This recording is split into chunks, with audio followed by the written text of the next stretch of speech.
Peace and blessings, everyone. Welcome, welcome. I'm so grateful that you've chosen to be here with me. And I want to start with gratitude for the premiere, gratitude for AJ and Chip at Wholehearted, the entire team there. And I just watched that talk along with you, and it's the first time I've ever seen it, so it's very fresh for me. And so the intention of this Q&A, this moment, these moments we have together is really for us to just have a casual conversation about that talk, what you just saw, what you just heard, any questions that might be arising for you. I like to say questions, comments, smart remarks, it's all welcome. So if you could go into the chat right now and everyone just kind of practice just saying hello, let me know where you are in the world. And then we can kind of move into a conversation about that talk. But I want to start by saying, I was really actually moved by the talk myself because, like I said, this was recorded over a year ago. And we've been gradually putting different things out that we recorded over a year ago in the studio with Wholehearted in the theater. And I'm just so grateful because it couldn't be more relevant. And the reason AJ and I decided to do the launch here in January is what I referred to when I said, how are those New Year's resolutions going, basically? So a lot of times when we think about conscious creation or we think about creating our lives, we do think about goals. We do think about resolutions. We do think about intentions. And as I said in the talk, of course, that can be really powerful, but we want to explore in this conscious creation process, we're exploring something much deeper. So here it is, the 21st of January. In other words, it's been 3 weeks. And if you're a person who has set New Year's resolutions or intentions, my question is, how are they going? How are those going for you? And might there be a different approach? So again, if you're just coming into the live, please drop a comment. I can see them, and then I'm going to read them and comment on them. I know Wholehearted is here. They said, welcome to the Conscious Creation Q&A. And of course, please put your questions in. But it doesn't even necessarily need to be questions. It can really be comments. What stood out to you in that talk? Or what is standing out to you right now as you think about consciously creating the life of your dreams? And in reflecting on this talk from a year and a half ago, and then of course I have the book Conscious Creation, and now we're so excited that the course is launching, which we'll talk about in a few minutes. But I started thinking about that transition in my life from wanting to manifest everything so that I could be happy to becoming aware that it's really the opposite, that it really is about finding an inner sense of happiness, an inner sense of joy. And then from there, listening intently to that inner wisdom. How might life be different if we were not in the mode of what do I want or need to create, or what do I think will make me happy? One way I frame it is it's like a destination addiction.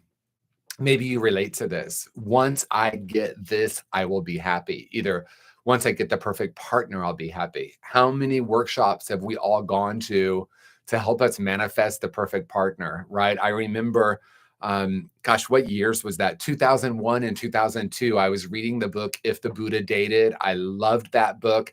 And it really was for me about manifesting the perfect partner. And I was like, everything I could do was focused on getting a partner.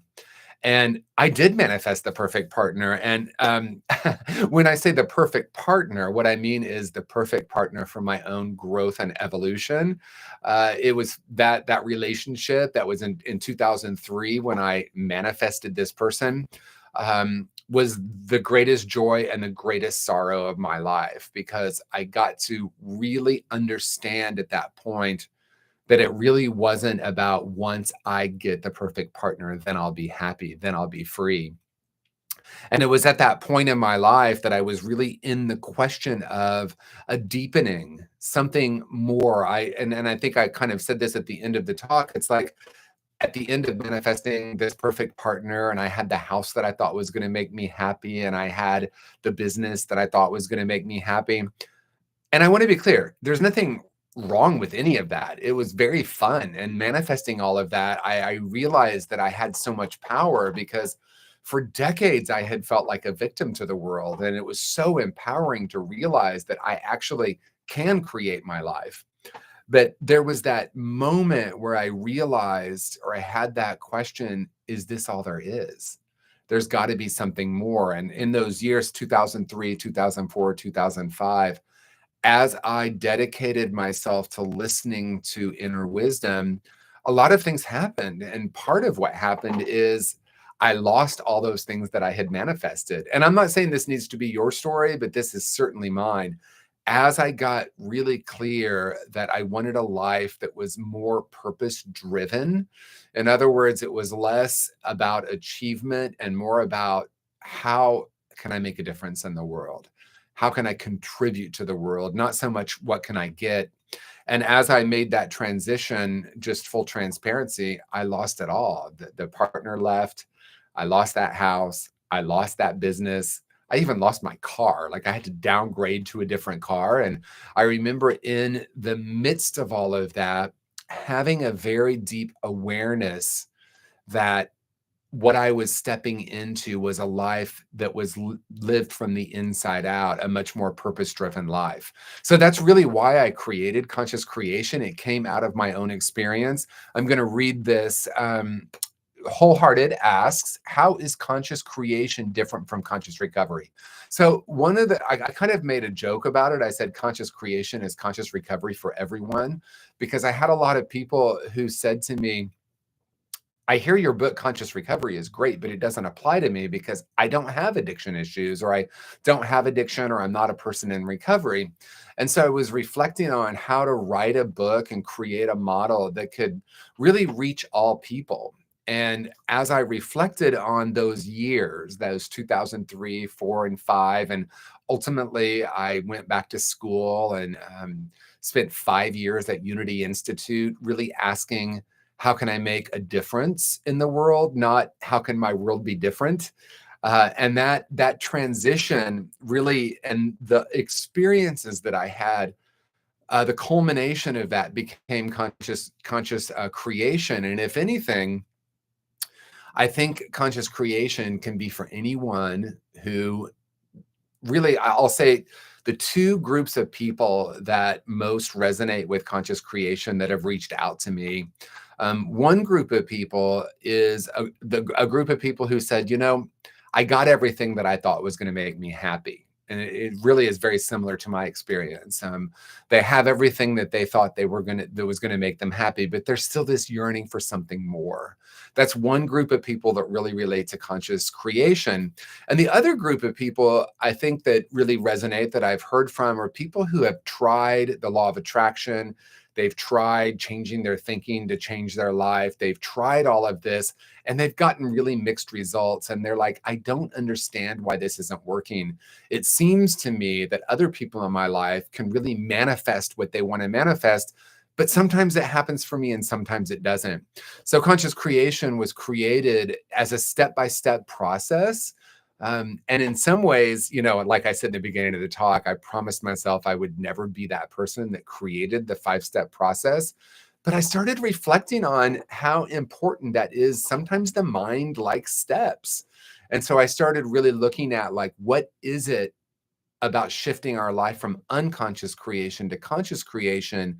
And can I create a framework that's easier for people to understand, that might really help them have a much deeper approach?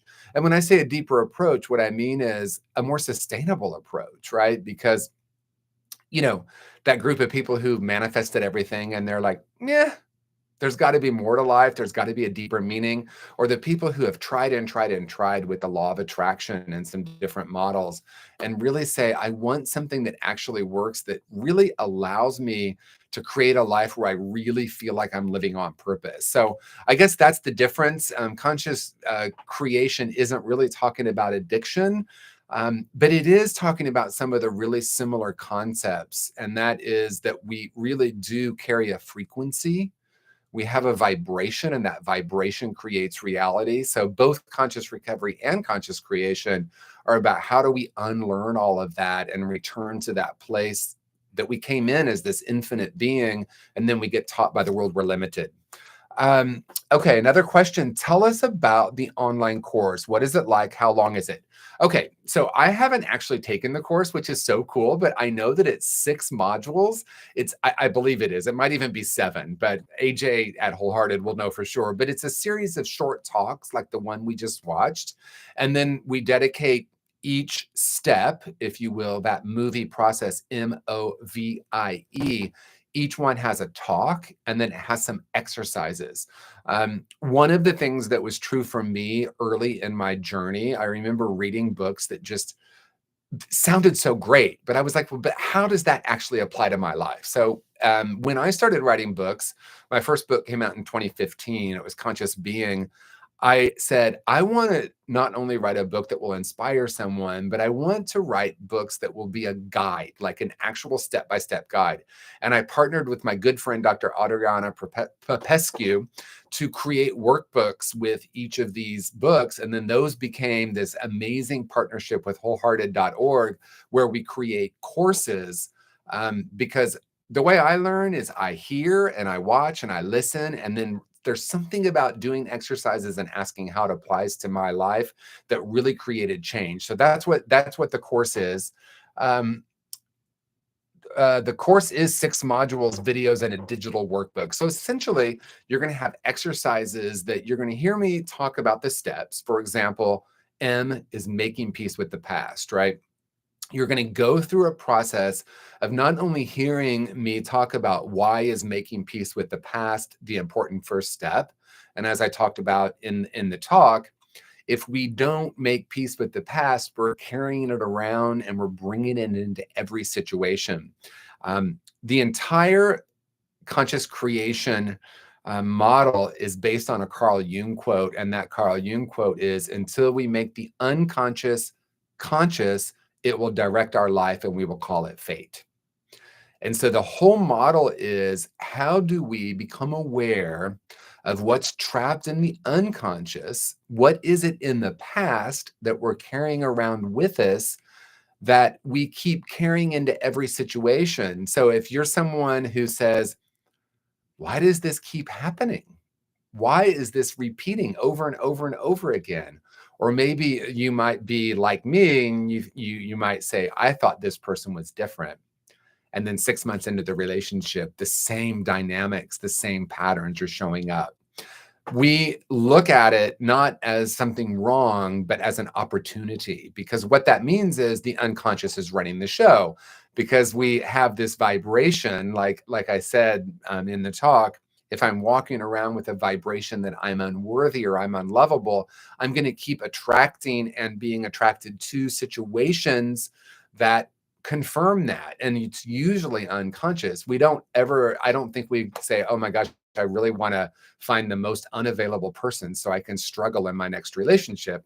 Most of us want love and connection in a conscious way, but those old beliefs and ideas, which is the O, overcoming core false beliefs, those are running the show. And so what we're doing in conscious creation is we're pausing from the manifesting for a moment, and we're saying, what needs to be cleared and released and unlearned so that I can get quiet enough to listen very deeply to an inner wisdom that will help me have a more purpose-driven life. So that's the 6 modules, the videos, and the workbook. How long does it take to complete the digital workbook? Okay, so the course, all the courses that we've created, that I've created in partnership with Wholehearted, are all designed to be self-paced. So it's not like you're going to take a week on step 1 and then a week on step 2 and a week on step 3. This is really an invitation to watch the talk and then to reflect on that talk and then go through these exercises at your own pace. So in other words, it's not a race. We're not trying to get through this and get to the finish line.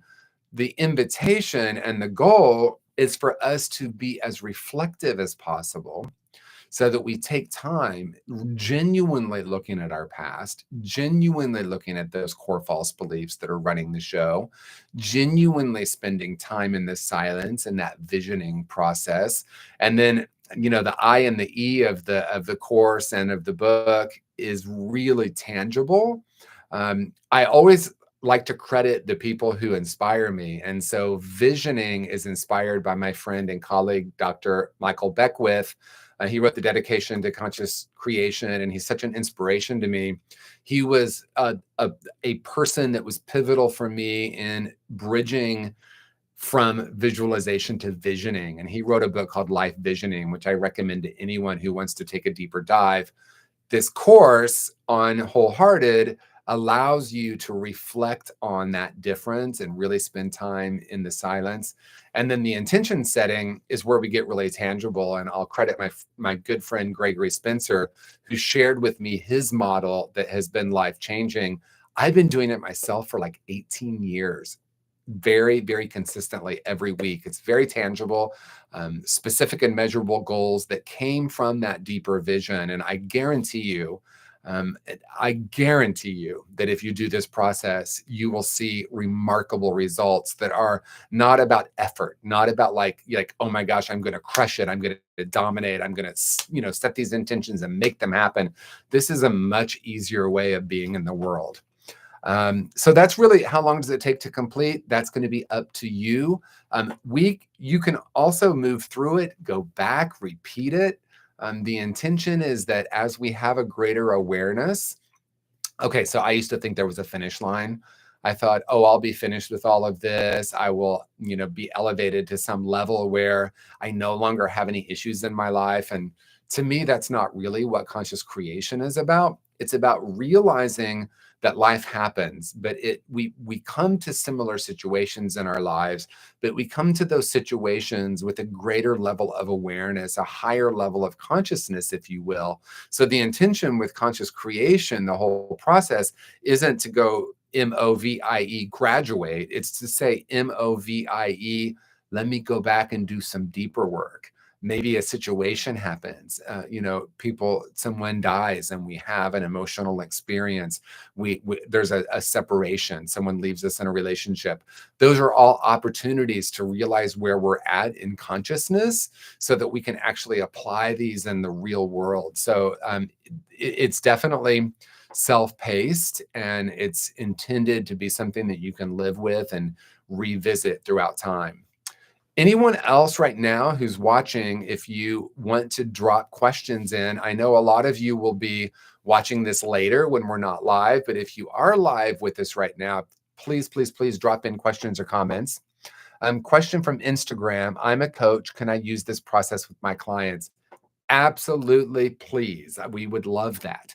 So there's several different ways you can do it. Conscious Creation actually has a book and a workbook, as well as the online course on Wholehearted. And Wholehearted is the publisher of that, not just the course, but also the books and workbooks. So you can actually go to wholehearted.org and find the book and workbook as well. I would say if you're a coach who wants to use this 5-step process in your practice, I would invite you to do it yourself, because that's really, as a coach, as a mentor, I really teach best what I've gone through myself. So we would invite you to sign up for the course, get the book and workbook, and then, reach out to me if you want more information on how to have it become more accessible for your clients. I actually have a conscious recovery certified coaching process that I go through, and it would also apply to conscious creation. So we can, connect about that. Okay, Wholehearted question. We use conscious recovery at our treatment center. Is this a good addition, or does it repeat the same concepts? This is what I'll say about that. If you're using it in treatment, I would say stick with conscious recovery while one is in treatment, but conscious creation is a great aftercare tool. So if someone's watching and you don't know what I mean by all of that, when someone goes to treatment, there's a certain process that happens while they're in treatment. Maybe they're in residential treatment for 30 days, and then they go to an outpatient program for 90 days. And then if they're anything like me and my experience of working in the field, when we get through some of that work, then we might ask what's next. And I think conscious creation would be a natural thing to use for someone who, maybe has been out of treatment for 3 or 4 or 5 months. Maybe they've worked through conscious recovery and now they can do conscious creation, because it really is about what do I really truly desire, and what is the life of my dreams, and how do I create it? I think when it comes to recovery, there's so much focus on what we don't want. A lot of support groups are like, let me just remember how bad it was so that I don't repeat it. My models are really different than that. And conscious creation fits in really nicely because conscious creation would not be, oh my gosh, I don't want to repeat that. Conscious creation would be like, what do I want to create? There was an extensive study done on habit change, and the simplest thing came out of this study, and that was people change habits based on what they do want, not on what they don't want. So that's a very long-winded way of saying conscious creation could be a great aftercare tool, but if working in treatment, I would stick with conscious recovery. Okay. We have a question here. What is your favorite step, and do they have to be done in order? Yes, the steps are designed to be in an order for a very specific reason. I don't have a favorite step. I would say the one that was radically different for me was that visualization to visioning. That changed when I started looking at Michael Beckwith's work and realized that I had been like on a hamster wheel trying to create my life through my thoughts for so long, that step was so life-changing for me. I mean, I think in recovery and in therapy, I'd been doing a lot of the making peace with the past. I had been exploring what was trapped in the unconscious, but that visioning, I mean, oh my gosh, life-changing for me, because I realized that it's not about what I want to create here, but how can I listen to this deep place? And one of the things I love about visioning is that when we catch a vision for our life from a very deep place, we always have everything we need to create it. We have all the energy, we have all the time, we have all the money that's required to bring the vision to life. In my experience, when I'm in visualization, it's like, oh, I have to create this. I want to create this. There's an energy, or can be an energy, of resistance that creates stumbling blocks along the manifesting path. And visualization is much deeper. Question, is there a recommended age range? Is this okay for teens? That is a great question. I think that I would say for a teen, I think I'll recommend the Conscious Recovery for Teens workbook, because I partnered with my good friend, Dr. Jessica Bird Olmsted, who's an adolescent expert, to look at some of these concepts. Maybe that would be a great, even if someone's not a person in recovery, Conscious Recovery for Teens might be a great starting point to do some of the work, and then they can go into conscious creation. But the other thing that I'll say is when I wrote my first book, and my dedication in my second two books, Conscious Recovery and Conscious Creation, is I wanted to write like we're sitting down for coffee having a conversation. In other words, I use the simplest language possible to help someone understand what can be a really deep concept in a really simple way. And the reason I say that as it relates to teens is we all know teens are really smart, right? They're really aware. And if anything, what I love about being around teens is they're a little more honest sometimes than some adults, right? They have a little bit less of a filter. I don't know if that's a biological thing. I don't know if it's them growing up. They haven't developed that yet, in some cases, but it's so refreshing. And so I think that the 5 steps themselves can be something that can apply to all people. And I think teens can really understand that. If we're thinking about overcoming core false beliefs, I think they can really relate to that too. Like, what are some of those beliefs you have about yourself that, you keep having repeated in your friendships? And in other words, I think it can work for teens. Absolutely. Okay. So I'm going to wrap up here in the next few minutes. So I'm going to hold a little bit of space. If someone is watching, you can put questions in and AJ can type them. You can type your own questions in if you're watching on YouTube. I know people are on Instagram and different platforms. So I'm going to give it a couple more minutes here if you have any questions. One thing that I want to announce that's really exciting, and I don't know, AJ, if we've created all the details around this, but anyone who signs up for the course, the Conscious Creation course, there's a link here in this YouTube video. You can sign up. anyone who signs up between now and the end of February, we're offering a 4-part workshop that's going to be a Zoom workshop with me, where I'm going to be live for the 4 Monday evenings in March. So if you sign up for the course, I even think there might be a discount code I saw in the description on this YouTube video. Sign up for the course. When you do that, you'll get an invitation from Wholehearted to invite you to this 4-part workshop series that we're going to do, where I'm going to take a deeper dive into the conscious creation process. And the cool thing is, you will have had some time with the material. So the idea is that you can bring not just your questions, but your experiences. Like you can bring that and say, here's something that I'm either struggling with, or this is something that doesn't really necessarily make sense to me, or I noticed in the process of doing this, this is what's coming up for me. So again, you sign up, and I'm going to read what Wholehearted is saying. Anyone watching live, you can receive 50% off the course. Oh, today only. Okay, so if you're watching this in the replay, this isn't going to apply. But right now, if you sign up for the course, the discount code is WHYT50. So YT50, you'll get 50% off. And then once you sign up for the course, like I said, anyone who signs up between now and the end of February, you're going to have access to this 4-part series that's going to be a Zoom series with me. And I'm super excited about that, because now my world, I'm out, I'm speaking, I'm doing a lot of different events, but I don't always get to like actually hang out with people that are in the midst of the work. So I'm super excited, because you can bring your questions and your comments. We can do some therapy. It'll be great, because this process will, potentially bring some things up as we're looking at the past. So we want to be here to support you with that.